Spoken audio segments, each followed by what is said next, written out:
Yeah, it was an amazing experience over there in Paris. Obviously, disappointing to come fourth, but yeah, we had a good campaign over there, and yeah, I caught a flight back Thursday afternoon last week, and landed in Canberra Friday afternoon, and Saturday morning flew up here to Brizzy. So it's been yeah, pretty quick trip up here.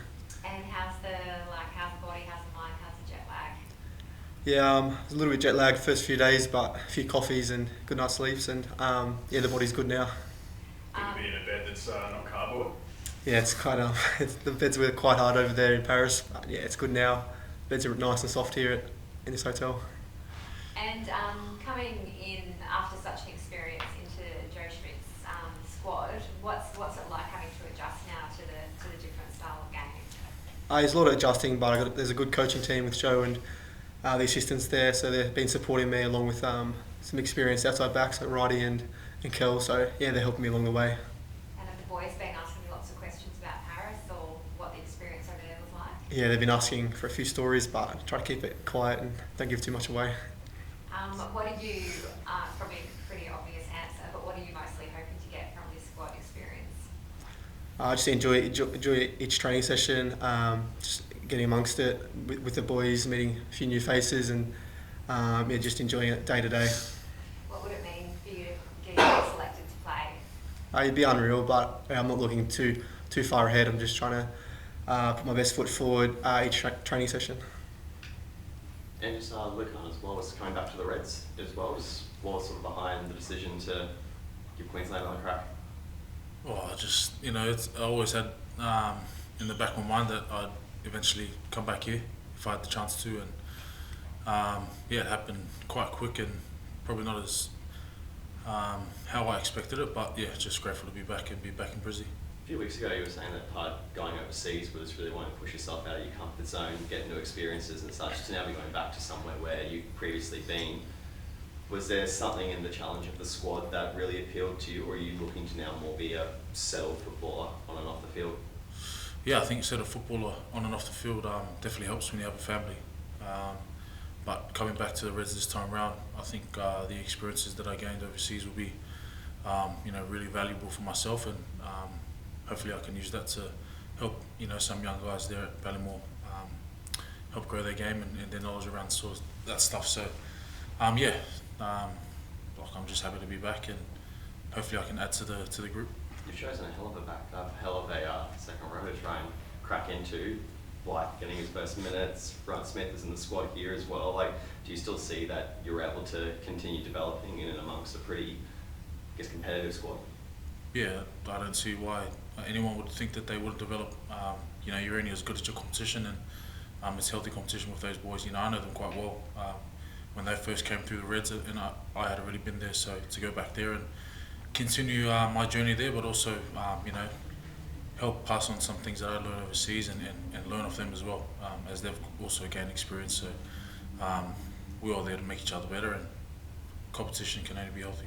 And with this program that Les is developing there, they had the Wales game, just went to Tonga, they're going to Japan soon, Europe next year. Like, did that have any factor in your decision making, that I guess bigger and pretty versatile program? Wasn't definitely not looking that far ahead. I think just the conversations that I had with Les and the coaching staff, and getting a bit of insight into what they're bringing to Ballymore and the changes that they've made, and it's exciting. You only got to speak to the boys that are in that locker room. It's hopefully a recipe for success, and I think we'll only find that out next year and moving forward. So like I said again, good to be back. Corey, I might just ask, with Joe and you heading over to Paris, can you explain why he was so encouraging of you to go over and play in the sevens?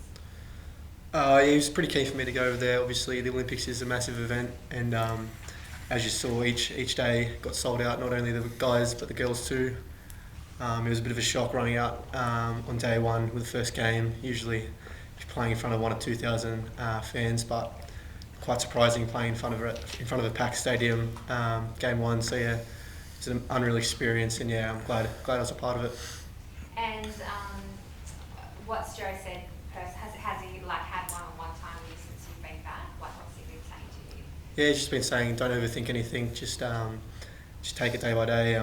Use your strengths, and yeah, you just learn off the other boys. And is there anything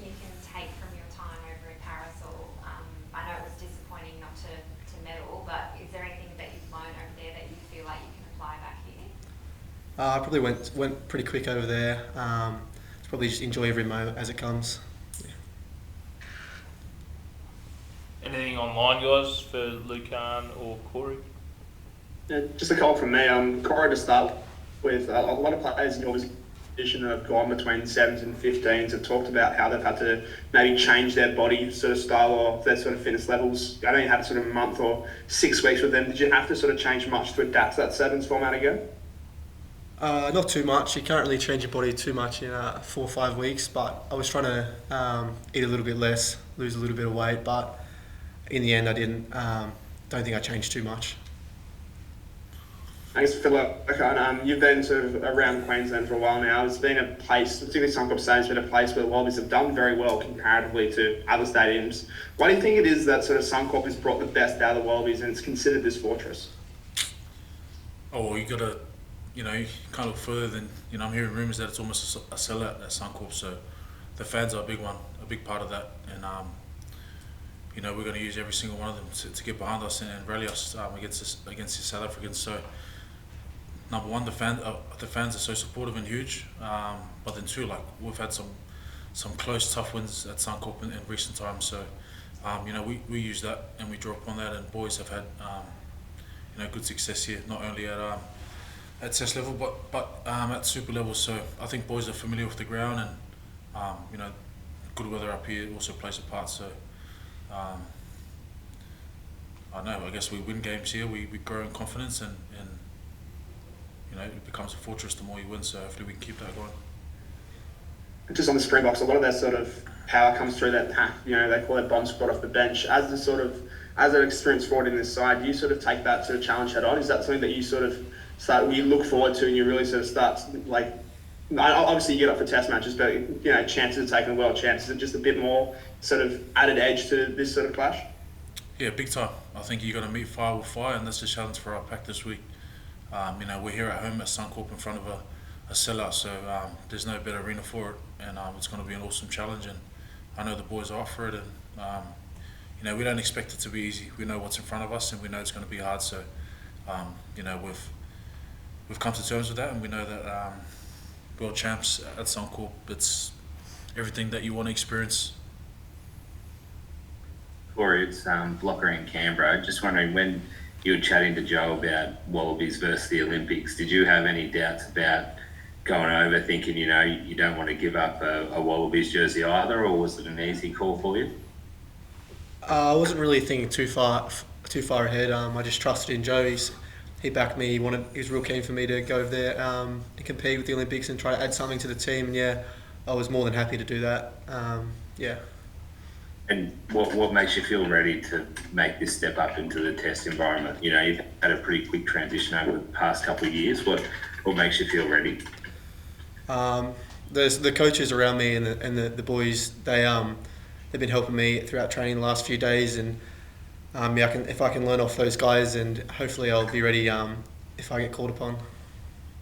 As sort of Nathan said, you're probably not one of the bigger wingers in world rugby, but we've seen South Africa have real success with, smaller, quick guys. Did you take any confidence when you were growing up out of seeing those sort of whippy, smaller sort of wingers coming through in the South African ranks? There's a lot of different wingers out there. Some big, some small. So I think you just got to use your strengths. And obviously, I'm not a big winger, so I want to use my speed and in attack, and then just make my tackles in defence. And just got to back myself, I guess. Corey, was it always the plan for you to come into the Wallabies after the Olympics, or did you get the call from Joe or someone else when you were a bit jet lagged back in Canberra?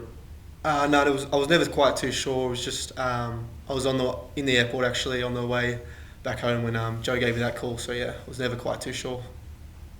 That must be. What's that like when you're making that long trip back home and you get that call about the Wallabies? It's plenty of time to kind of think about that. Yeah, probably made the flight home a bit more enjoyable, and could look forward to something. I was just very excited to get back amongst the training and to join the boys. And you're one of 6 uncapped boys in the squad. What have you made of the other 5, and what they've been able to do in training for the last few days? Yeah, all the new faces, all the new boys. We're just trying to learn all the systems and trying to get our hands on the ball as much as possible, and yeah, just gel with the boys that are already here. Anything else online, guys? Sorry, can you hear me, Marty? Yeah, got you there.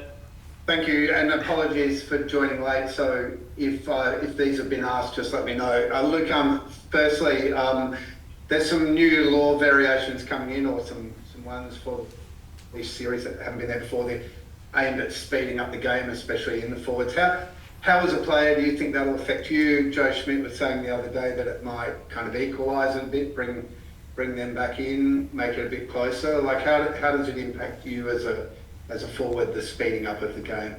Yeah, it sucks. I want the game to slow down. I struggle to keep up as it is. It's good. You know, we want the game to be entertaining, and for that to happen, I guess you got to try and speed up the game in ways that you can. So, look, it doesn't change too much for us. You know, we've got our systems, and Joe, you know, has a certain way that he wants us to play, and look, I think it just plays right into our hands. It's you know, attacking footy, and you know, speed of ball important for all teams. So yeah, whilst it's gonna hurt on the fitness side of things, I'm sure Toole will enjoy it. There's some massive personalities and big names in that South African pack that you're going up against. You know, how important is it to kind of make a statement against them, and how do you rate the, you know, South African type five, I guess, as a unit in world rugby? Oh well, they're world class, back-to-back world champs. There's no other way to put it. You know, they're probably the best in the world right now. So it's not so much about making a statement for us. You know, our goal is just to win games, and this week is another opportunity to do so. And for that to happen, like you said, you know, we've got to you know, be right up for the fight in the top five, and that's where it starts and ends in games. So look, big challenge. We know what's coming, and we don't shy away from it. It's going to be tough, but that's test footy, and we just roll our sleeves up and just go to work and do the plan that we'll set out to do, and hopefully that gets us a win. Thanks. Corey, I'm not sure if you were asked this, but what was the village experience like for you? Did you come across any big name famous athletes, and did you get enough meat in there? Yeah, there's a lot of big names in there. They got Rafa. I think he was just staying around the corner from the Aussie camp. Simone Biles.